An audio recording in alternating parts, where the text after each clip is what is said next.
Penting sekali untuk muqaddimah kita.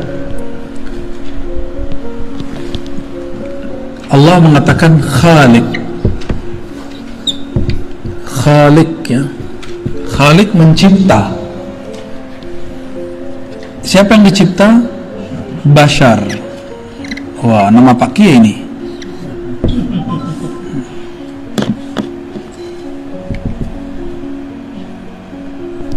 Basharan. Dari mana dicipta? Tin. Tin bahasa Arab tanah. Tin, ya. Tanah. Bashar ini sisi zahir manusia.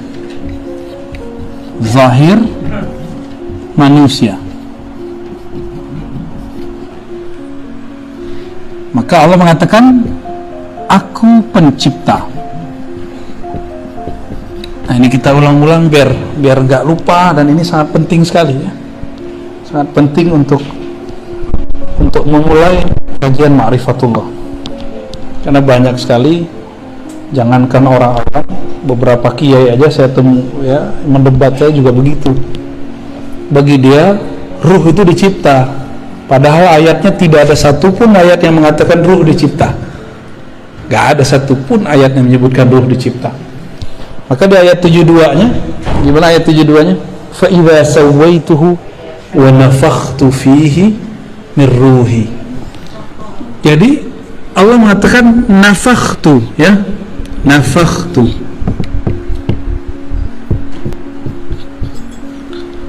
Apa arti nafakhtu? Aku tiup. Aku tiup atau hembuskan. Beda dengan cipta. Apa yang dihembuskan? Ya, ruh.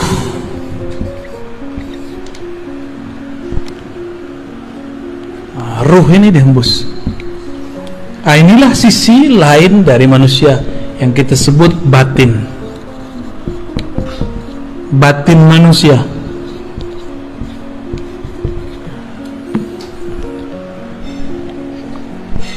Di saat mati, si tanah, si bashar pulang kepada tanah.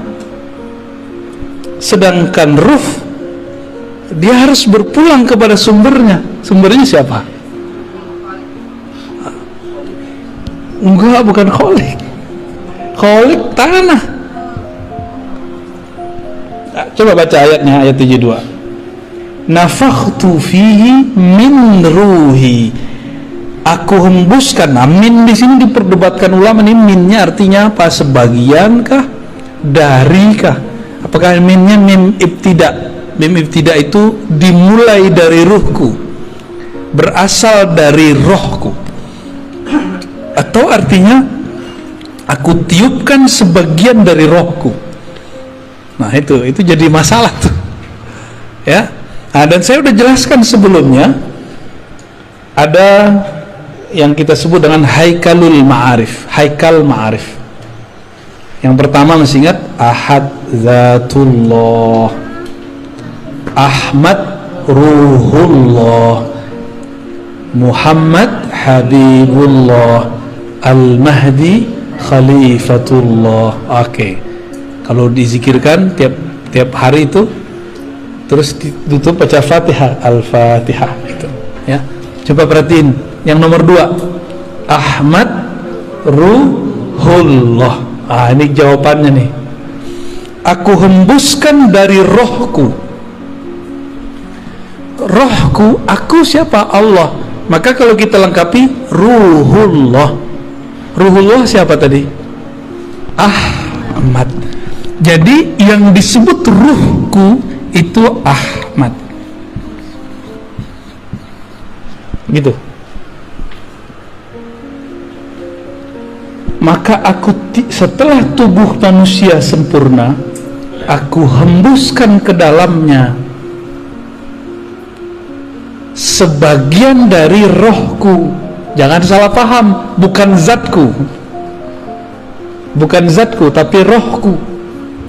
Bedakan rohku dengan zatku. Kalau kita artikan zat aku, ini bahaya, nanti jadi kelompok seperti yang terjadi di kelompok-kelompok kebatinan iblis. Zat aku, zat Allah, sifat aku, sifat Allah, itu kelompok iblis itu. Ya, kita nggak pakai yang begitu-gitu. Ngakunya wali sih, tapi wali setan. Jadi ruhullah itu siapa? Ahmad. Jadi dua-duanya boleh diartikan dari rohku atau sebagian dari rohku, boleh dua-duanya, gak ada masalah kalau sudah mengerti pemahaman roh, bahwa ruh bukan zat dalam pengertian ini. Ahmad, saya mau tanya nih, kalau kita nih dari seorang perempuan, perempuan ini kita sebut siapa? Kita ini kan keluarnya, lahirnya dari seorang perempuan. Perempuan ini kita sebut apa? Sebagai ungkapan majazi, kita pinjam istilah ini, kita sebutlah Ahmad ini umur ruh, induknya roh. Gitu. Tuh, udah dua istilah tuh. Ayat ini belum pernah dijelaskan dengan penjelasan begini, kecuali malam ini. Ini saya nggak bukan buat-buat, baru malam ini. Ya, fa idza sawaituhu, apabila aku telah menyempurnakan basyariah manusia, sisi zahir manusia, maka aku tiupkan sebagian dari rohku. Maka kita baca tadi Haikal Ma'arif, ini disebut peta ma'rifat. Lancar peta ma'rifat bisa menafsir ayat-ayat yang rumit. Ahad Zatullah, Ahmad Ruhullah. Jadi ketika disebut rohku, kan ayatnya ruhi, kan gitu ya, ruhi, artinya rohku.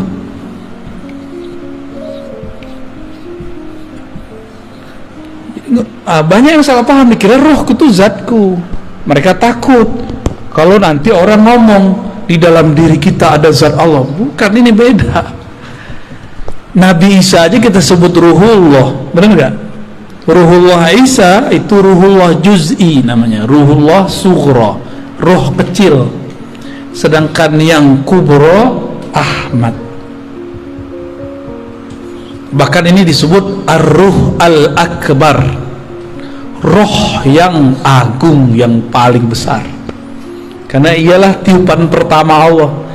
Dari Ahmad inilah ya, ini saya hapus ya, udah connect kan ini, boleh dihapus nih Manjung. Jadi Allah ya, Allah yang ahad meniupkan pertama kali rohnya ini bernama Ahmad. Dari Ahmad inilah kemudian kita muncul, roh kita dari situ. Nah nih, coba kita lihat dulu. Berarti judulnya bukan Al-Baqarah 30, berarti masih As-Sod 7172. Ya, lanjutan. Ahad, masih ingat ya, Ahad. Allah yang Maha Ahad, yang Maha Esa, menghembuskan apa? Ahmad. Maka sang Ahmad ini boleh kita buat ilustrasi, ya. Kita buat ilustrasi. Ini boleh kita hapus ya. Ahmad ini ada sisi zahirnya, ada sisi batinnya.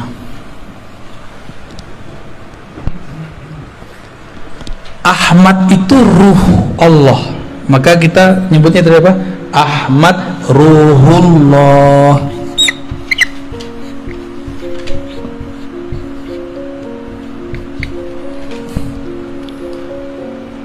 Jadi kalau ada di ayat surat tadi, surat apa? Sod ayat 72. Sod 72. Allah mengatakan ruhi, rohku. Siapa yang disebut rohku? Ahmad. Ada sebelumnya antum dengar tafsir begini. Dan ini bukan tafsir bid'ah. Ini cuma tafsir yang selama ini tersimpan belum dikeluarkan. Beruntung nih rumah Buya nih. Ya, berarti ada wali di rumah ini nih. Ya. Semoga istiqomah kita semua ya, amin amin ya rabbal alamin ya. Jangan GR dulu mancung. Ruh Ahmad Ruhullah ini memancar ya. Ini pancarannya nih. Ini pancarannya. Nah, pancarannya ini disebut dengan Nur Muhammad. Gitu. Apa sebutannya? Nur Muhammad. Sumber nurnya adalah Ruhullah. Lalu apa hubungannya Nur Muhammad dengan Ahmad? Lalu tubuh manusia dan roh manusia. Nih coba lihat. Jadi ruh Ahmad Ruhullah ini, inilah yang menjadi roh kita. Roh kita dari situ. Nur Muhammad inilah yang menjadi sisi basyariah, sisi zahir manusia. Jadi ruh ini batinnya, batin manusia. Saya pendek aja M. Sedangkan ini dari Nur Muhammad tercipta 4 anasir alam. Api, air, api, tanah, udara. 4 anasir unsur ya kalau bahasa Indonesia. Salah satunya tanah. Ya, tanah, air, api, kayak avatar ya. Apa lagi? Udara atau angin sama. Ini sisi manusia nih. Jadi manusia di dalam diri kita ada 4 ini. Ada 4 itu. Inilah zahirnya manusia. Inilah Nur Muhammad. Jadi Nur Muhammad itu ada di sini, ada di sini, ada di sini, ada semua. Cuma masalahnya nurnya sudah terkoneksi belum sama Ruhullahnya, itu masalahnya ya. Koneksi ini yang harus dibangun ya. Mana hidupnya? Udah hidup ya? Oh, oke. Nah, jadi Ruhullah ini sebagai sumber daripada Nur Muhammad. Nur, karena dari nur ini terpancarlah, terciptalah. Ini dia. Dengan apa Allah menciptakan yang 4 ini? Pakai kun. Ya. Kun fayakun. Kalau roh Ahmad Ruhullah nggak pakai kun, pakai hembusan. Nah, apa bunyi hembusannya? Itu rahasia. Nanti kalau ada waktu kita buka lagi. Ya. Belum boleh disampaikan sekarang, ya. Nanti jadi fitnah. Ngarang-ngarang apa lagi nih Ar-Razi nih kata orang ya. Dongeng mulu. Emang ini dongeng? Emang begini dongeng? Ada nggak orang bisa ngedongeng begini? Saya bayar. Ya. Kalau ini dongeng silakan ulang. Ya, kalau bisa ngedongeng dengan ini. Ini bukan dongeng. Ya, ini kalau dalam ilmu tafsir disebut tafsir isyari. Tafsir isyarat. Jadi tafsir itu ada 3. Tafsir bil ma'thur, riwayat. Di dalam Sahih Bukhari, Sahih Muslim begini. Ada tafsir tadi bil ma'thur, sekarang bil ma'qul, dengan akal. Nggak ada penjelasannya di riwayat-riwayat hadis, maka kita coba gunakan akal kita untuk menyentuh maknanya. Jika masuk akal, maka tafsir disebut ma'qul, tafsir rasional. Kalau akal boleh menafsir, kenapa ruh tidak boleh menafsir? Maka ruh kita juga menafsir. Inilah jadinya tafsir isyari. Tapi itu istilah di kampus. Saya menyebutnya bukan tafsir isyari, tafsir Apa yang bagus? Pakai istilah ruh, tafsir ruhi, ya, biar beda dengan isyari yang lain. Karena isyari ini ada kolbu masuk ke kolbu, ada yang masuknya ke ruh.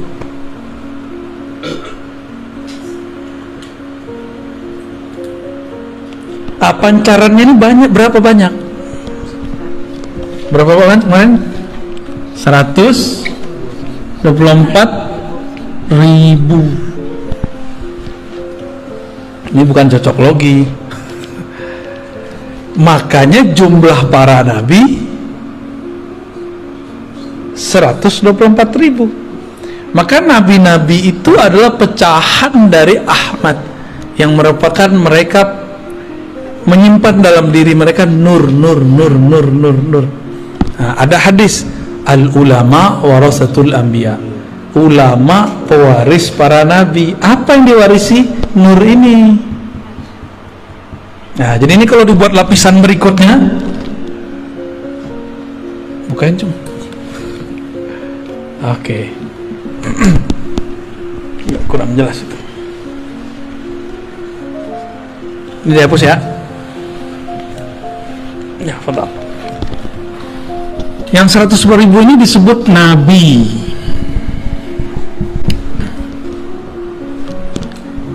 Ini punya pewaris. Ada lagi pewarisnya. Ya. Ini cuma pewaris disebut ulama. Nah, ulama yang mana? Apakah semua ulama?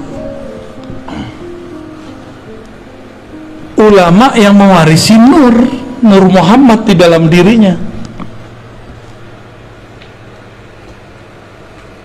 Nur itu artinya sesuatu yang terang, yang membuat dia punya pandangan ke depan, sehingga disebut Nur Muhammad. Dia tahu jalan hidupnya kemana, dia tahu jalan pulang, dia tahu jalan kemana. Itu orang kalau punya nur. Nah, ulama yang mana? Bukan yang bergelar doktor, ya. Gelar doktor saya bukan gelar Nur Muhammad. Ya. Oh, saya di pesantren, bukan pesantren. Emang Nabi nyantri? Emang sahabat Nabi nyantri belajar nahwu sorof? Enggak. Ulama yang mana? Maka ulama ini ditafsirkan lewat surat Fatir ayat 28. Coba buka Fatir 28.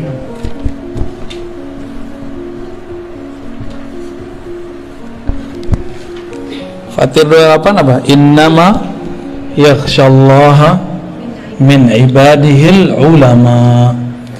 Yang takut kepada Allah, yang segan nama Allah, itu cuma satu kelompok, namanya ulama. Buya ini kan pernah jadi GM ya. Itu kalau ke daerah orang nggak tahu kalau Buya ini GM, dihargai nggak? Segan nggak mereka? Nggak segan. Tapi pas dilihat di kartu namanya GM, langsung nyembah mereka, hormat. Wah, mau diservis semuanya. Kalau nggak dikira ustadz aja kan, kan ada jenggotnya. Kira-kira seperti itu. Kita kalau nggak kenal orang, nggak sungkan sama dia, nggak respect sama dia. Tapi kalau kita sudah kenal dia, kita akan hormat siapa dia. Nah, kenal ini nggak hanya kenal gelar, kenal nasab, kenal makomnya, ya, kenal makrifat yang tersimpan di dalam dirinya. Nah, inilah yang saya sebut umur ruh. Umur ruh itu nggak berdasarkan biologis. Umur ruh itu berdasarkan makrifat yang tersimpan di dalam dirinya. Ya, tuh 2, 3, ini udah 3 lapisan nih, ya. Maka ulama, sahabat yang takut kepada Allah di zaman Rasulullah, jumlah sahabatnya juga sama. Semua sahabat jumlahnya juga 124.000. Jumlah sahabat Nabi. Dari Nur Muhammad ini ada kayak semacam, jadi kalau ilustrasinya Bu ya, Telkomsel ini kan Telkomsel ya, punya satelit Nah, satelit ini ruhullah. Dia memancar kepada, kalau memancar pertama kali yang gede itu ke mana? Provider, begitu. Dan jumlahnya ada 313 yang menerima pancarannya langsung. Dari 313 ini nyebarlah ke 104.000. Dari situlah nyebar kepada umat.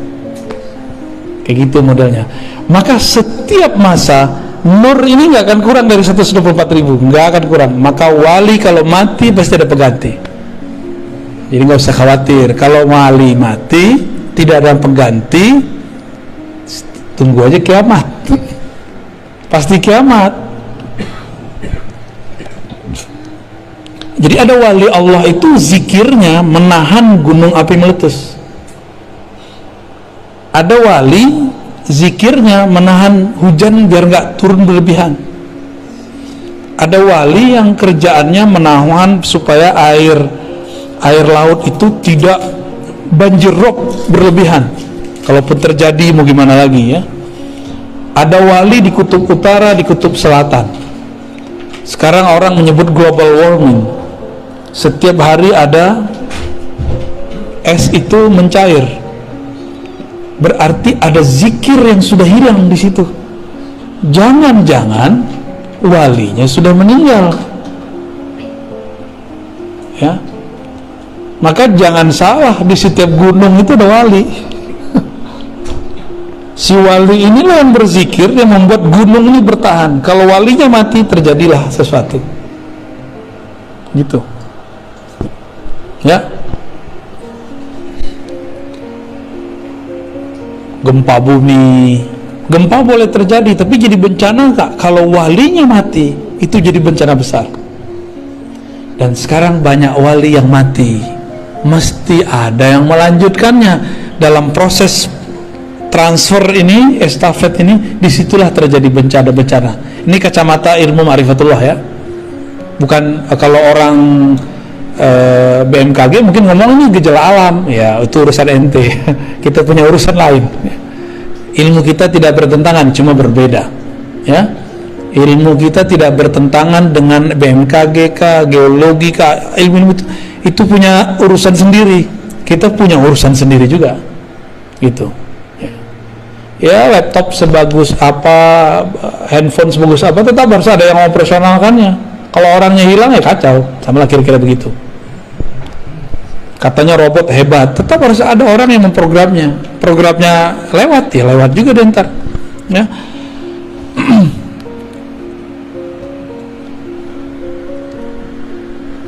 Rata-rata kajian-kajian ma'rifat sebelum ini berhenti sampai di Nur Muhammad.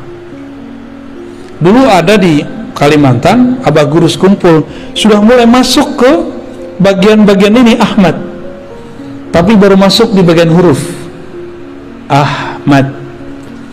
Ahadiyatullah al-jariyah fil asma' wa sifat, hayatul alam, mim malikud darain, dal dawamul ubudiyah.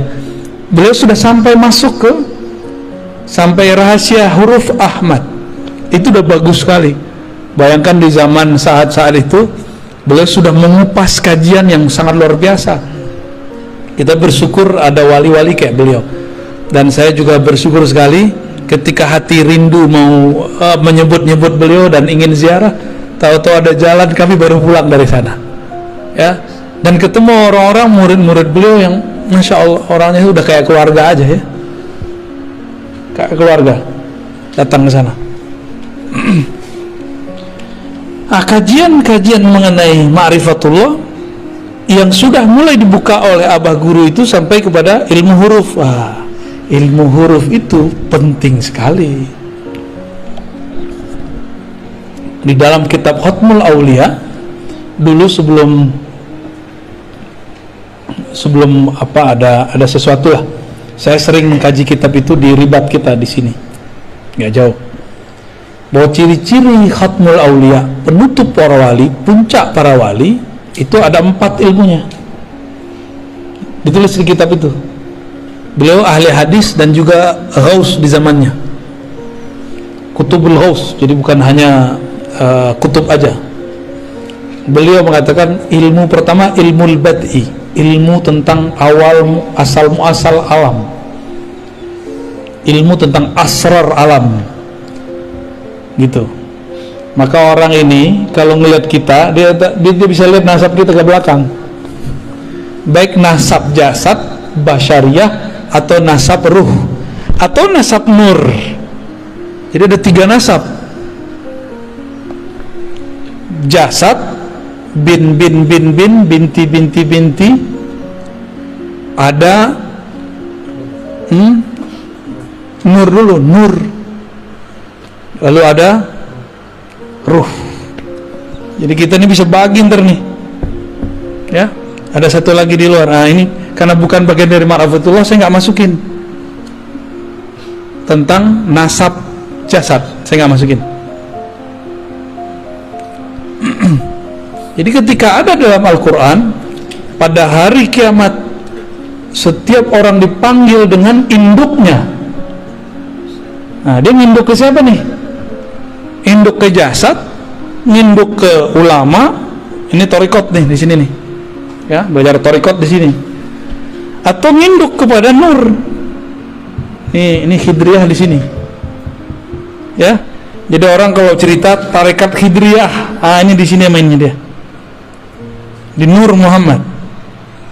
Karena Nabi Allah Khidir itu pecahannya Nur Muhammad yang paling bertahan sampai sekarang, ya. Jasadnya, ruhnya masih ada.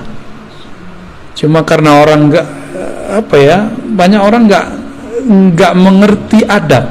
Kalau nggak tahu bilang aja sih nggak tahu, ya nggak pernah ketemu Nabi Khidir bukan berarti Nabi Khidir nggak ada. Ente nggak tahu Nabi Khidir ada, jangan bilang dia nggak ada gitu. Ini orang-orang ini suul adab bener-bener, ya. Nabi Khidir nggak usah pakai Nabi Khidir deh. Ashabul Kahfi masih ingat? Ashabul Kahfi tidur berapa tahun? 315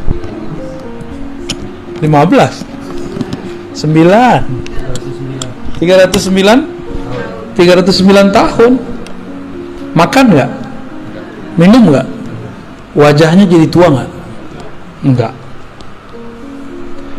Saya mau tanya, ada nggak dalil yang menyebutkan Ashabul Kahfi mati?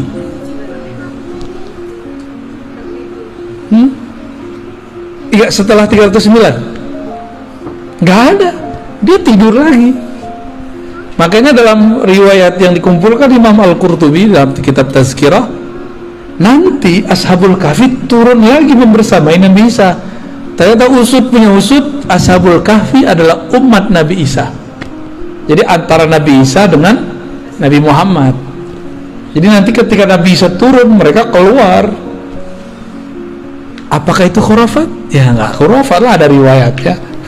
Kitab Tazkirah Imam Al-Qurtubi, diringkas lagi oleh Imam Sya'rani dan tidak dihilangkan itu. Berarti mereka sekarang masih ada, cuma Allah sembunyikan. Yang sudah ke Yordan mungkin lihat di mana sih itu. Saya juga pernah ke sana alhamdulillah, dan emang Allah tutup kan, Allah suka-suka tutup. 309 tahun aja Allah tutup. Siapa yang menunjukkan jalan kepada mereka ke goa? Kan nggak diceritain orang. Itu Nabi Allah Khidir. Nabi Allah Khidir yang bimbing mereka ke sana. Diajarin cara supaya nutupin gua biar nggak ketahuan. Itu ilmu Nabi Khidir semua. Nah ini nih ilmunya di sini nih, ilmu Nur Muhammad.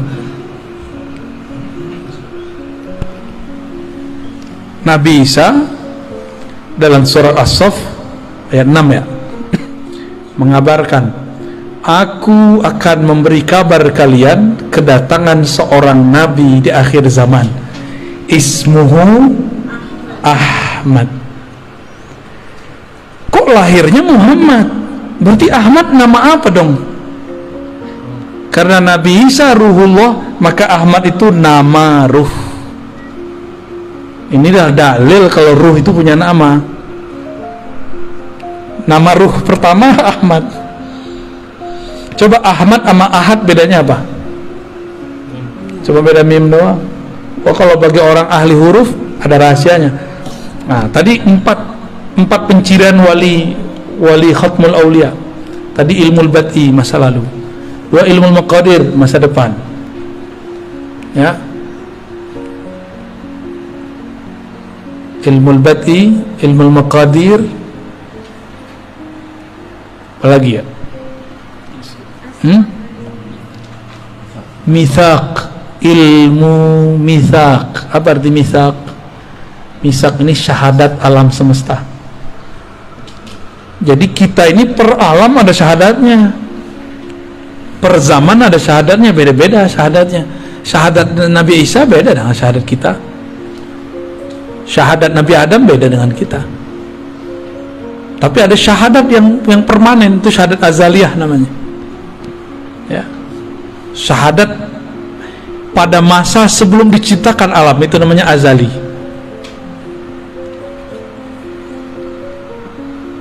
Ada sebelum ruh kita ditiupkan ke dalam janin itu sudah ada syahadatnya dia. Itu mitsaq, perjanjian alam. Jadi kita sudah punya kontrak dengan Allah.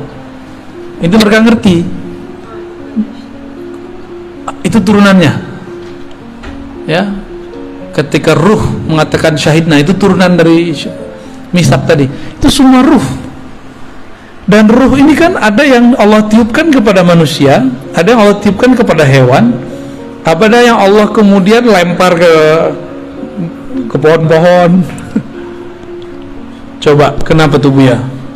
Roh kita kok dilempar jadi manusia, sedangkan ada roh jadi kucing. Ada roh yang ditiupkan kepada anak keturunan Nabi, Habib Sayyid, anak Kiai, Gus, Ajengan. Kok kita enggak? Dia iya. Kok dia Habib? Kita enggak. Dia Sayyid, kita bukan. Oh, itu ada rahasianya semua. Itu ilmu mitsaq. Enggak ada kebetulan Allah meniupkan, ya sesampainya lah, sedapatnya lah gitu, enggak ada. Diatur semua. Jangankan itu, satu tetes air hujan itu diatur turunnya di mana, berapa volumenya, diatur semua. Nggak diatur. Apalagi urusan roh. Wah, sedapatnya udah gitu, nggak ada begitu. Ya, Allah betul-betul rapi. Ya, Muqtadirah. Salah satu nama Allah itu Muqtadir. Ya, begitu detail dalam mengukur segala sesuatu. Kenapa Bu ya? Kita nggak jadi Habib ya? Yang ono jadi Habib. Tapi nggak usah khawatir ya. Mau dia Sayyid, mau dia Habib, kita bukan Sayyid, bukan Habib, potensi menjadi wali sama. Potensi jadi wali sama. Maka tidak sedikit orang biasa jadi wali. Kan ulama. Ini coba lihat, ini kebayang. Nah, sekarang coba ganti Ahmad ini, bayangkan seperti Ka'bah.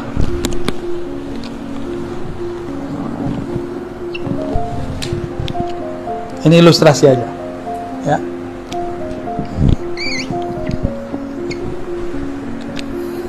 Ini ilustrasi biar paham masa lalu. Kenapa ada satu amalan unik dalam ajaran Islam namanya tawaf? Tawafnya kok ke Ka'bah? Kenapa tawaf di situ? Kok tawafnya ke batu lagi ya? Batu hitam, batu bata. Oh, ternyata ada rahasianya. Tubuh tawaf kepada tempat mulia itu, walaupun dia dari tanah, dari batu. Nah, ada rahasia di situ. Air Zam-Zam kah apa? Ternyata ruh dia juga bertawaf. Tawafnya jasad kepada Ka'bah yang disebut haji mabrur kalau ruhnya ikut tawaf, jika nurnya ikut tawaf. Nah, kita ini tercipta dari nur Nabi Muhammad dengan kunnya Allah. Apakah kita mencari siapakah Ahmad itu? Nah, dalam pencarian, inilah yang disebut tawafnya ruh. Kita nih lagi tawaf ini, nggak taunya lagi nyampe di sudut mana nih, ya? Kan 7 kali kan?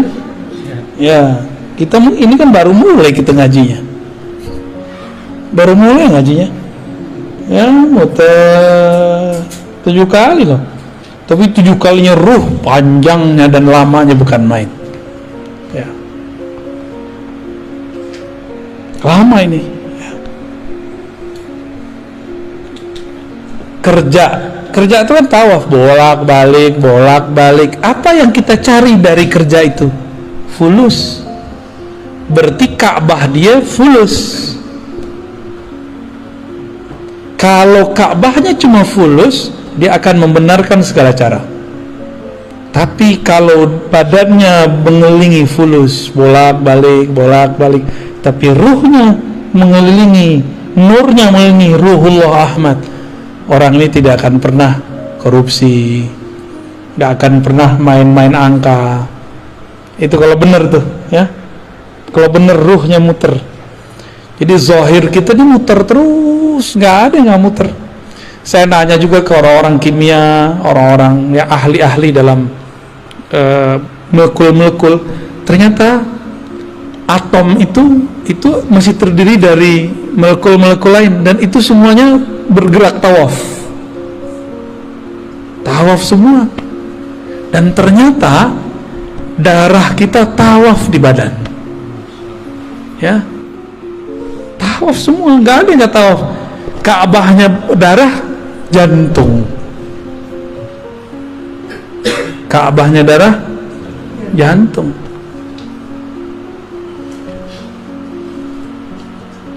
Oke?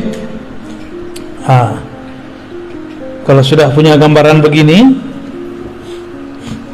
ilmu bad'i, ilmu masa lalu, jika di masa lalu di alam nuriyah ini kita dulu percikan nur kita ini tawaf kepada Ahmad, maka lahirnya pasti jadi seorang mukmin. Kalau dia tambah dekat, yang paling dekat 124.000, maka di zaman dulu dia jadi nabi. Setelah Nabi Muhammad dia bukan jadi nabi, dia jadi wali. Gitu. Kalau dulu kita pernah tawaf. Ada lagi, dia memandang. Jadi nur ini memandang kepada Ahmad. Terus dia mengatakan, wow, indah sekali. Dia lahir jadi Habib. Itulah sejarah kenapa Habib terlahir sebagai Habib. Jadi nggak ada yang cocok logi, dan nggak ada yang terjadi begitu saja. Semuanya terjadi karena mengulang aja itu. Udah selesai tawaf di sana, dia masuk lagi ke alam baru. Kita lagi tawaf ini, lagi tawaf semua ini. Selesai masuk lagi ke alam barzakh, tawaf lagi di sana. Selesai masuk lagi ke padang mahsyar. Di padang mahsyar, Ka'bahnya bukan Ka'bah ini, kembali kepada yang punya Ahmad ini, namanya Muhammad. Maka semua orang mencari Nabi Muhammad, tawaf lagi. Begitulah terus mencari syafaat. Kan nanti semua orang hatta Nabi Ibrahim nyari Nabi Muhammad, ya. Maka bernamalah Nabi Muhammad itu Al-Fatih, karena Nabi Ibrahim membuka pintu surga nggak bisa, balik lagi. Siapa yang bisa bilang Muhammad? Maka disebut Muhammad Al-Fatih lima ughliq wal khatim lima sabaq, ya. Itu ijazahnya minta ke Pak Kiai itu, ya. Ya, salawat Al-Fatih.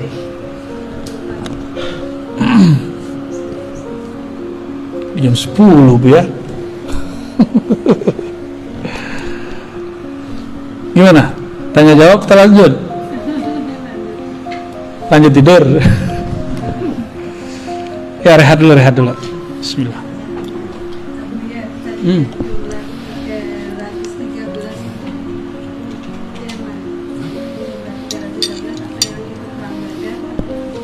Tuh.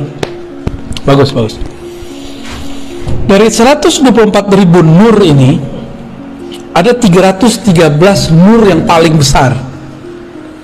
Yang 313 yang dulu bertawaf, dan itu menjadi barisan ring pertama Ahmad. Nah, yang 313 ini di zaman pra Nabi Muhammad menjadi 313 Rasul. Dari 313 itu yang paling kuat perjuangannya 25. Jadilah 25 para Rasul.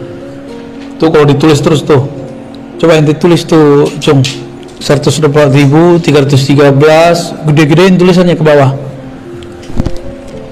Dari 313 itu ada 25 yang kemudian sangat luar biasa perjuangannya. Dari 25 ada yang paling penyabar, 5 nabi. Dari 5 itu semua sumber kesabarannya ada dari satu sosok, itulah Muhammad sallallahu alaihi wasallam, Sayyidul Awwalin, Sayyidul Akhirin. Ya, 300. Inti jangan salah tulis, bukan 212, bukan 414. Ya, 313. Ya. Kalau 212 tuh kawan-kawan kita yang berjuang kemarin tuh ya. Ya, 5. 5 jadi berapa? 1.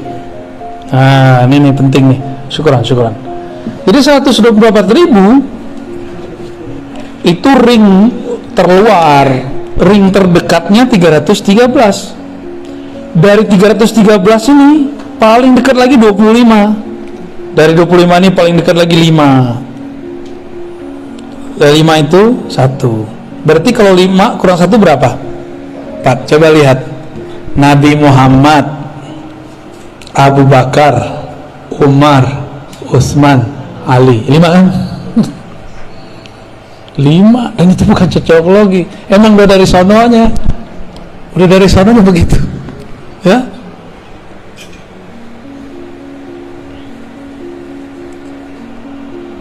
Kalau dulu begitu, di akhir zaman kata Nabi akan ada musuh besar. Para nabi dahulu pun tidak sanggup melawannya, yang sanggup melawan umat Nabi Muhammad. Kira-kira ilmu yang diturunkan zaman sekarang lebih sedikit atau lebih banyak dari zaman dulu? Nabi Musa nggak dapat izin ngelawan musuh besar ini. Nabi Nuh nggak dapat izin. Nabi Sulaiman katanya sempat perang tapi nggak sanggup juga. Sesakti Nabi Sulaiman loh. Nabi Khidir juga nggak sanggup. Nabi Isa itu yang ngecoh Nabi Isa siapa? Yudas Iskariot kan itu adalah penyamaran Samiri, Dajjal. Semua nabi kata Nabi Muhammad sallallahu alaihi wasallam anzara qaumah, mengingatkan kaumnya akan ada musuh besar bernama Dajjal. Lah kok sekarang ada kiai bilang Dajjal itu bukan sosok, Dajjal itu suatu sistem threat ya. Nabi Muhammad, para nabi sebelumnya bilang itu sosok, ente bilang itu ya pinteran dia dari Nabi Muhammad ya kan? Pinteran dia dari Nabi Musa. Di Quran kan di surat Thaha disebutkan kisahnya tentang Samiri. Dia kan yang disebut Dajjal. Samiri itu nisbat kampungnya, Dajjal itu gelarannya, Yudas Iskariot penyamarannya. Kalau gitu nanti struktur ini akan berulang kembali. Struktur akan berulang kembali. Jadi di sini ada 4 nih ya.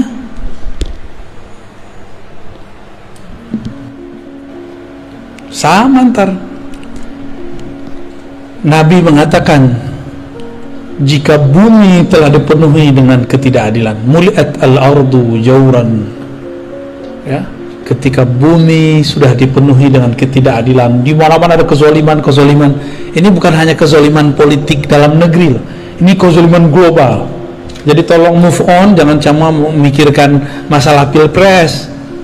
Itu terlalu cetek mikirin begitu. Ini sudah umat akhir zaman sudah. Kita nggak boleh hanya memikirkan politik satu negeri. Ini sudah besar ini masalahnya. Udah lintas negara, lintas benua. Jika lintas benua terjadi kezaliman, orang nggak salah dikasih virus, zalim nggak? Kita sehat-sehat aja divaksin, masalah nggak? Tapi ya kita ikut aja lah. Udah vaksin kan? Vaksin dong. vaksin lah ya, biar nggak jadi pakyu. Kecuali nggak mau keluar ya terserah. Kalau saya hampir tiap bulan keluar kota, ya wajib vaksin. Bukan hanya ganti status di Peduli Lindungi, beneran vaksin ini, kita hakon ini. Ini orang nakes aja nunggu saya vaksin, kan lucu. Nunggu Buya dulu lah katanya. Aduh, kita jadi serba salah deh ya. Kita ikutin main mereka. Mereka makar, Allah juga lebih baik makarnya. Udah sederhana itu. Mungkin lebih banyak yang kita makan ini lebih bahaya daripada vaksin yang disuntikan ya. Makanya badan kita biasa aja. Jadi vaksin nggak ada rasanya, nggak ada efeknya. Kata orang demam, jangan-jangan nggak bekerja lagi di badan kita. Apa kata Nabi? Jika bumi telah dipenuhi oleh ketidakadilan, berarti ada toh otaknya, provokatornya, itulah dia Ad-Dajjal. Dan dia bukan sistem aja, dia si pembuat sistem itu. Kalau ada sistem, masa nggak ada pembuat sistem? Kan orangnya ya, keminter namanya itu, keminter. Ada sistem tapi nggak ada yang membuat. Mungkin nggak? Laptop secanggih ini, handphone secanggih ini, nggak ada yang buat, mungkin nggak? Nah, ini yang buat handphone segagah ini, nah, siapa otaknya? Orang pasti, bukan robot. Jadi jangan lagi ngomong Dajjal itu sistem saja. Itu sistem iya, orangnya ya sistemnya disebut makar itu. Ada sosoknya. Dan Nabi mengatakan, aku sudah ketemu. Dan sahabat Tamim Ad-Dari juga cerita. Itu sahabat-sahabat yang 4 kan udah ketemu semua. Si fisik lo ketemu secara spiritual. Di perjalanan kan mereka kepada si Dajjal itu. Jika nanti muncul itu, apa kata Nabi? Allah akan bangkitkan seseorang yang ismuhu yuwatiu ismi, namanya sesuai dengan namaku. Nama yang mana? Nama Muhammad apa nama Ahmad? Ahmad. Berarti nama zahirnya, nama KTP-nya bisa jadi bukan Ahmad gitu, tapi nama ruhnya sama. Maksudnya gimana tuh? Jika ada ulama mewarisi 124.000, terus Ahmad siapa yang mewarisi? Pewarisnya belum ada selama berabad-abad, dan inilah abadnya, dialah yang akan mewarisinya. Dialah yang disebut Al-Imam Al-Mahdi. Jadi pewaris Nabi Adam udah banyak, Nabi Syith udah banyak, Nabi Nuh udah banyak, terus, dan itu berputar terus. Tapi pewaris Nabi Muhammad yang mutlak belum ada dari dulu. Ada Al-Ghaus, tapi Al-Ghaus itu cuma wakil-wakilnya aja. Belum bisa mengikuti Nabi Muhammad sesempurna mungkin. Yang sempurna itu nanti hanya Nabiullah Muhammad sallallahu alaihi wasallam. Dajjal itu pinter jadi aktor, ngelakon, pinter makar, pinter konspirasi. Kira-kira Ahmadnya bodoh nggak? Mungkin yang ngaku di YouTube, saya Al-Mahdi. Mungkin nggak? Udah banyak loh yang ngaku di Al-Mahdi, juru Ratu Adil, juru selamat. Udah banyak. Di Pakistan ada, di Jawa ada, di Sunda ada. Kemarin aja dari Serang ada, dari Lampung ada, dari Malaysia ada. Ya salam, sabar dikit kek ya. Main cerita-cerita aja di IG, main cerita-cerita. Yang ngirim-ngirim ke IG saya juga banyak, ngaku saya Al-Mahdi. Ternyata pemain game. Cuma karena jidatnya lebar, hidungnya mancung dikit. Macam-macam udah, macam-macam. Karena kita mengenal ilmu ini, yang mewarisi Ahmad itu dialah bernama Al-Mahdi. Al-Mahdi itu gelar, berarti ya, Ahmad itu nama dia tuh. Nurnya Muhammad juga, ya. Rabbul Masyriqi wal Maghrib, ya. Si Nur Muhammad itu terbit nurnya di timur dan di barat, ya. Oke. Jadi inilah penjelasan lanjutan daripada surat Shad ayat 72 ya. Dan ini belum selesai loh. Masih ada lanjutannya lagi ya. Masih ada penjelasan di balik penjelasan. Masih ada rahasia di balik rahasia ya. Oke, kira-kira itu. Udah jam 10. Ini jam mana salah kayaknya nih. Kayaknya belum disetting tadi nih. Kecepatan itu. Oh, itu yang Bahlul. Jamnya PA.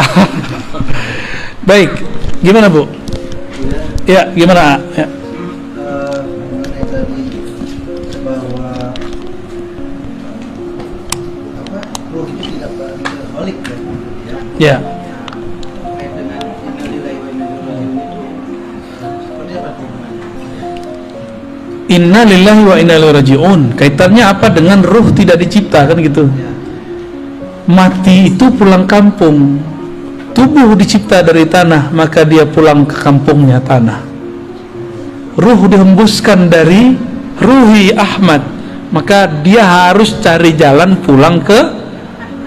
Bisa nggak ruh tubuh tanpa ditanam dia tertanam? Gak bisa, harus ada yang ngurusin, dimandiin, dikuburin. Tuh, paham maksud saya? Ini ilustrasinya. Jika tubuh zahir ini harus ada yang urus, harus ada gurunya, apalagi harus ada yang nunjukin jalannya, harus ada yang gendong.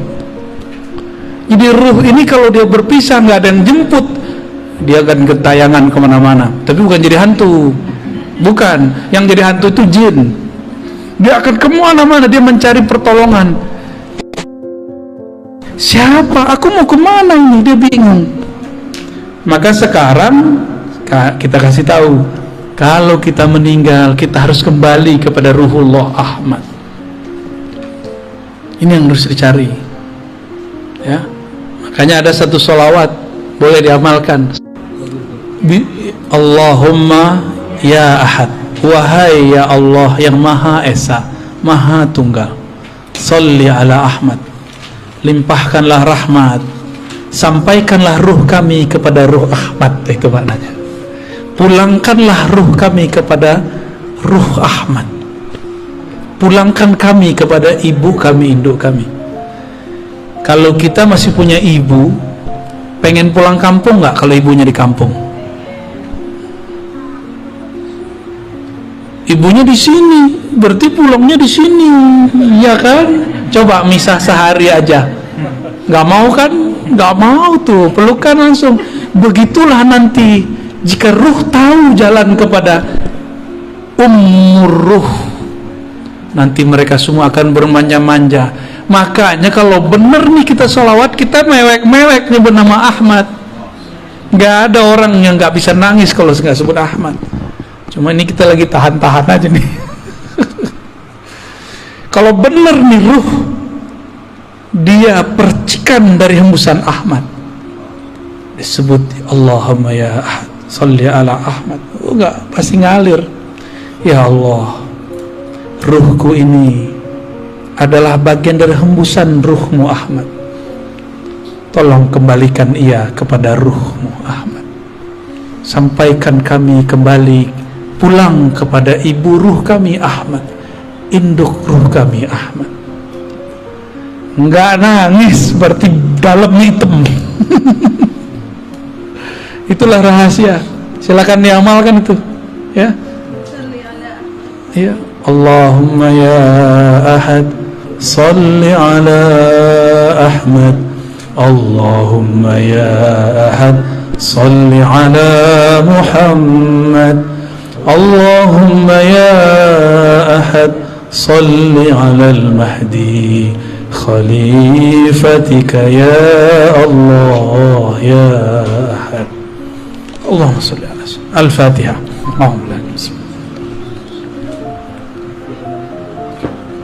Surat ulang turun. Ya, kira-kira begitu. Ada orang kalau dia mau nangis dia ketawa, ya nggak jadi nangis deh. Atau kalau dia mau nangis dia marah-marah dia. Ada juga, ya. Itu cara aja untuk mengalihkan, namanya iltifat. Cara aja. Kan repot. Guru mau ngajar nangis mulu, ya repot semuanya. Ya. Tapi rasakanlah itu. Nah, baca itu kalau bisa pagi atau malam tahajud 100 kali. Nikmati itu bacaannya. Ya Allah yang menghembuskan rohku dari Ahmad, pulangkan ruhku kepada ibu ruhku Ahmad. Maka bernamalah Ahmad itu ummur ruh, induknya roh, ibunya roh. Ini istilah aja ya, karena sumber kita sebut induk, kita bersumber darinya. Kalau meninggal insya Allah dia tahu jalan pulang kampung, ya. Biasanya dia ada namanya, ya. Seharusnya ada namanya tuh. Maka kalau ada wali yang mengerti nama ini, minta nama kepada dia. Biasanya walinya suka nyamar-nyamar juga. Waduh, berat ujian kita. Karena Dajjal itu suka melakon, memalsukan dirinya menjadi orang baik. Maka yang mengerti nama ini pasti dia memalsukan dirinya seakan seperti orang yang tamak dunia, jahat, kayak nggak sholat, kayak itu orang yang paling durhaka sedunia. Ya, itu namanya malamatiyah. Itu berat ujiannya. Nah, ujian bagi kita kalau emang punya ruh, coba tanya ke dalam ruh. Jangan hanya pakai akal. Kalau akal kita bilang, masa sih? Akal kan gitu ngomongnya. Kalau ruh dia nggak ngomong begitu. Ya, dulu orang Arab bingung, Muhammad ngaji di mana? Kok dia bisa mengerti qul huwallahu ahad, Allahu samad, lam yalid wa lam yulad? Itu mereka bingung itu. Nggak ada yang nyekolahin. Itu lewat ruh itu. Maka mereka ngomong, ini bukan dari ahli kitab, bukan dari ayahnya udah meninggal duluan, bukan dari ibunya meninggal ketika kecil, bukan juga dari kakeknya sibuk ngurusin orang. Terus dari mana?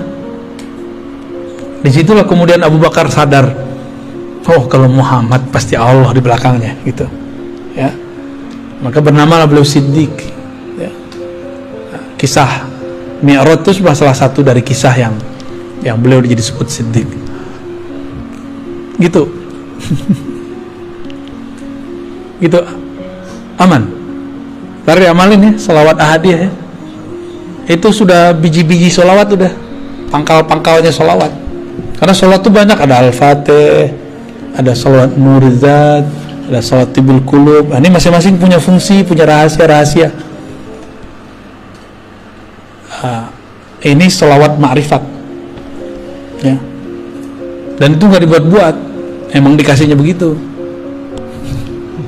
Siapa yang ngasih? Ya itu tuh Ahmad Ruhullah yang ngasih gitu. Nah, gimana cara koneksinya ya? Kita kan punya ruh, seharusnya kita bisa juga dong koneksi sama dia. Kenapa kita nggak bisa berinteraksi, terhubung kepada ruh Ahmad? Karena kalau kita punya handphonenya bagus, tapi baterainya swap. Baterainya ada, kartunya nggak ada. Kartunya ada, pulsanya nggak diisi. Pulsanya lengkap, nomor sudah punya, nomor yang dihubungi nggak punya. Nomor yang dihubungi sudah punya, tapi nggak mau nelpon. Paham itu bahasa-bahasa, ya, bahasa-bahasa kias lah, ya. Semoga kita bisa mengerti, ya, kias-kias ini. Ya, maka harus persiapkan casing yang bagus, persiapkan juga kartu energi yang bagus. Kartunya apa? Kalau mau download aplikasi, bisa nggak tanpa nama akun? Maka harus punya nama akun. Apa nama akunnya? Itulah nama ruh. Maka ilmu tentang nama ruh adalah awal dari berkoneksi dengan Ahmad Ruhullah. Hati-hati, kadang-kadang kita kena siloka yang selama ini orang udah ketemu sama kita, ternyata dia orangnya. Biasa. Kalau zaman-zaman Syekh Abdul Qadir kan enak, orangnya pakai serban, ya kan, sholatnya Masya Allah, enak. Tapi nggak mungkin Allah membiarkan mutiara Ahmad ini diobral, diketahui orang banyak-banyak, bisa dicuri dia. Maka Allah lapisi dia dengan sisi basyariah manusiawi yang orang nggak akan paham kalau di dalamnya ada sir Ahmad. Ya, kadang-kadang dia teman kita, jangan-jangan dia tetangga kita, jangan-jangan dia dulu murid kita, jangan-jangan dulu guru kita, jangan-jangan dia dulu pernah ziarah sama kita, jangan-jangan dulu kita makan di warteg sama dia. Lengkaplah semua. Jangan-jangan kita dulu waktu muda jontok-jontokan sama dia, bisa jadi tuh. Rahasia Allah ini kan ada di mana-mana, ya. Pintar-pintarlah. Kira-kira itu kajian kita malam ini ya. Pertanyaannya dicukupkan dulu karena kami mau jalan lagi ke Bandung nih. Bandungnya bukan Bandung ini, Bandungnya mana kita? Lembang, gila, Masya Allah. Jadi mohon izin nih Pak Kiai, mohon doa selalu bagi kami yang masih muda-muda. Mohon maaf jika suul adab. Ya Bu ya. Umi, maaf telat ya. Ya. Alhamdulillah. Ya kajiannya begini nggak setia ya, salam. Mungkin itu dari kami. Semoga Allah ridho dengan apa yang kita sampaikan. Dan ini bukan ilmu saya cuma diberikan lalu saya membagikan ulang. Jadi jangan bilang saya yang pintar, ataupun kalau salah, ya salah mungkin saya salah menerjemahkannya. Jangan salahkan Allah, jangan salahkan Rasul, jangan salahkan guru-guru saya. Cukup salahkan saya, ya. Mohon maaf semuanya. Assalamualaikum warahmatullahi wabarakatuh.